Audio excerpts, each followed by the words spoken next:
Good evening and welcome to News Review. The government is to propose that the voting age for general elections be reduced to 16. It will make the proposal at the next meeting of the Select Committee on Parliamentary Reform. Number 6 says the decision comes in the wake of the referendum in Scotland, which included voters of this age.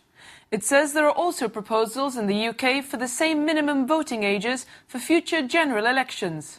Stephen Nish put it to the Chief Minister that the government must also think it's in its own electoral interest. Not at all. I think if you took a straw poll of people between the ages of 16 and 18, I think you'd very likely find the same sort of support for political parties that you might find between 18 and 25-year-olds or between 25-year-olds and 35-year-olds. That's not the issue. It's not about how the demographic of a particular group will vote, but the fact that they should be entitled to vote. I think if they have been given a vote by the United Kingdom government in something as important as whether the United Kingdom should break up or not, then it's obvious that what's going to flow from that is that they're going to vote in a potential referendum, if there is a Conservative government, on whether the United Kingdom should stay in Europe or not. Those two things are hugely important to Gibraltar, fundamentally important to Gibraltar.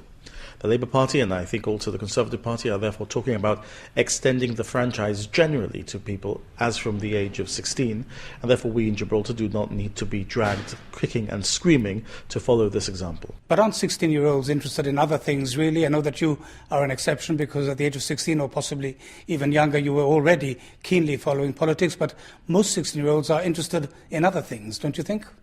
Well, I think one of the things that 16-year-olds are interested in is politics. And if you look at the response that we get when we open up our competitions, our essay writing competitions to visit the United Nations. Recently, the European parliamentary visit, which was prepared by the European group in Gibraltar, also saw a great response. So I think you mistake the fact that 16-year-olds actually do have an ear to what is happening in the political arena. They understand how it affects them. I address, as do all party leaders, the Liberal Studies group in school, and so they're very interested in what politicians have to say.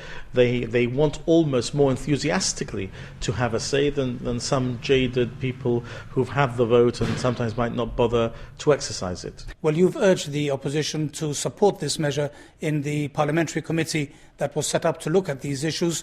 What if they don't? Will the committee still take that recommendation back to the full Parliament? We have a select committee of the Parliament. We take these things to the select committee. We will put the reasoning there. If the opposition were to come up with a good argument to persuade us that we're wrong, we might be persuaded that we're wrong, and therefore the issue may not prosper. But you saw the opposition recently make a statement themselves of what it is that they're going to do, whatever it is that the select committee of the Parliament proposes. So I followed exactly the same procedure that they followed last time they made an announcement of this type. And very finally, the intention being to introduce this measure in time for the next election. My intention certainly is in proposing it now that this should be a measure in place for the next general election. The opposition has said that while in principle it's not against the idea of reducing the voting age to 16 years, this should be the subject of considered debate and consultation among the community, especially given that this initiative did not form part of the GSLP Liberal manifesto. It adds there's a lack of clarity as to whether the government intends to deal with the voting age alone or whether this will be a package of measures which changes how society views the legal entitlement of 16 and 17-year-olds. I asked opposition leader Daniel Feetham for his initial reaction to the proposal. This isn't like taking a red, white and cheese selfie on National Day. You're talking about a fundamental piece of legislation that goes to the heart of our democratic and our electoral process, the reduction of the age of voting from 18 to 16, and it requires very careful thought and it requires very careful consideration.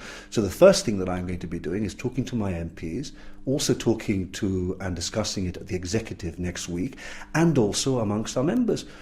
But there's not enough information as well from the government in relation to this, because, look, I saw the interview yesterday by the Chief Minister, and he said that he would also be considering whether to reduce the driving age from 18 to 16. Well, are we talking about a package of measures that will not only affect the democratic process, but will also be a major piece of social engineering?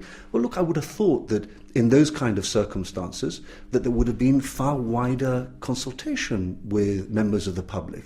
I mean, this is important, and because it's important to people, there ought to be consultation with people. And I think that there is a contradiction here between the way that the government is dealing with this, which is ploughing ahead without consultation, and the way that they dealt with, for example, the age of consent, the reduction of the age of consent from 18 to 16, because you may recall that when we presented a bill to Parliament in order to effectively rubber stamp a decision of the Supreme Court that set the age of consent for homosexuals and heterosexuals at 16, the GSLP Liberals abstained because they said that they wanted to consult. Indeed, after the election, they didn't implement that piece of legislation which we had passed via Parliament, but it hadn't been implemented at the election, at the date of the election, because they wanted to consult, and indeed they did consult. Well, what's the difference between that and this? This is fundamental to Gibraltar, and I think that there ought to be wider consultation with members of the public. Spain's €2.5 million border control and immigration system is expected to be completed in May 2015, according to a tender notice issued by the Spanish Secretary of State for Security. The system for pedestrians will include facial recognition facilities and automated checkpoints for passports. The Gibraltar government has limited itself to saying it's monitoring the situation and won't make a full evaluation until the equipment is in place. The system is part of a wider series of works at the border by the Spanish authorities, which will see an overall investment of over €7 million. Spain says its objective is to speed up pedestrian flow at the frontier. However, the inclusion of facial recognition systems and a database, which links up with other organizations, such as tax authorities, indicate Spain wants to use this technology to scrutinize cross-border workers. The technical specifications show similar installations to Madrid, Barcelona and Malaga airports. 12 modules will have access control with facial and fingerprint identification technology.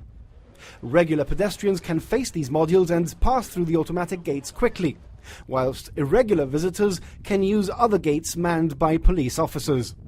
The tender notice requires that contractors integrate the computer systems at the border with the Policía Nacional's databases. The system is expected to be in service by May next year. The European Commission has refused a request by Gibraltar Euro MP Ashley Fox that it publish the letter it sent the Spanish government last July, containing its recommendations over the delays at the Gibraltar-La Línea border. The Commission says publication of the letter is not in the public interest. However, Mr. Fox has not left it there and is urging the EC to review its decision.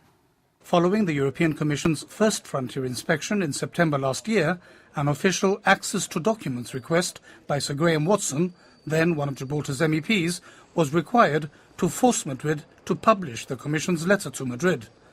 In contrast, Gibraltar and the UK had published theirs straight away. When the EC sent out the corresponding letters after its second visit this July, the same thing happened. The recommendations to the British side were promptly released, but Spain again held back. With Sir Graham Watson gone, it was Conservative MEP Ashley Fox who took up the cudgels. What I want to know is what is the Commission saying to Spain, and I want to be able to judge Spain on the action it has taken. And in particular, I want to know, is the Commission using robust language to tell Spain that what it is doing is disproportionate and unlawful? And is it setting out a series of steps that it should follow to resolve the issue? But I want to satisfy myself that the Commission is taking a robust approach and isn't being weak on the issue. That's my fear. This time, though, the access to documents request proved unsuccessful. The European Commission argued that the document in question relates to an ongoing investigation regarding a possible infringement of EU law, and for this reason it cannot be released. The Secretary-General of the EC's Transparency Unit, and no, I haven't made that up, told Mr. Fox, and I quote, that the public interest is best served by protecting the climate of mutual trust between the Commission and the government of Spain to achieve full compliance with the relevant EU legislation. Well, I'm afraid I regard that as complete and utter nonsense.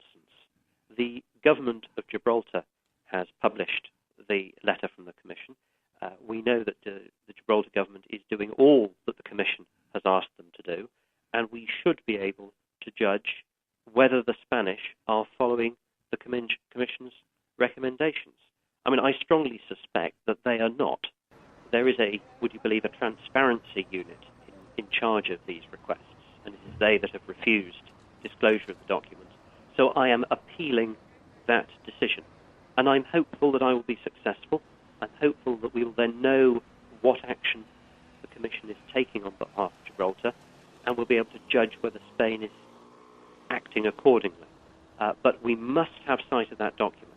All right, and if the EC continues to resist, is taking this matter to the European Ombudsman an option, perhaps? Yes, it is. Unfortunately, that's another slow process. But if the Commission won't change their mind, then taking this matter to the Ombudsman is the next step, and possibly a legal challenge beyond that. But let us see what comes out of the review that the Commission is undertaking. Ashley Fox points out that throughout the process, Gibraltar has been transparent and cooperative. He says this is what he would like to see from both the European Commission and the Spanish government. Spain has gained a non-permanent seat on the UN Security Council after fending off Turkey in the third round of voting in New York. The first round of voting saw New Zealand emerge as the first of the countries to earn a seat.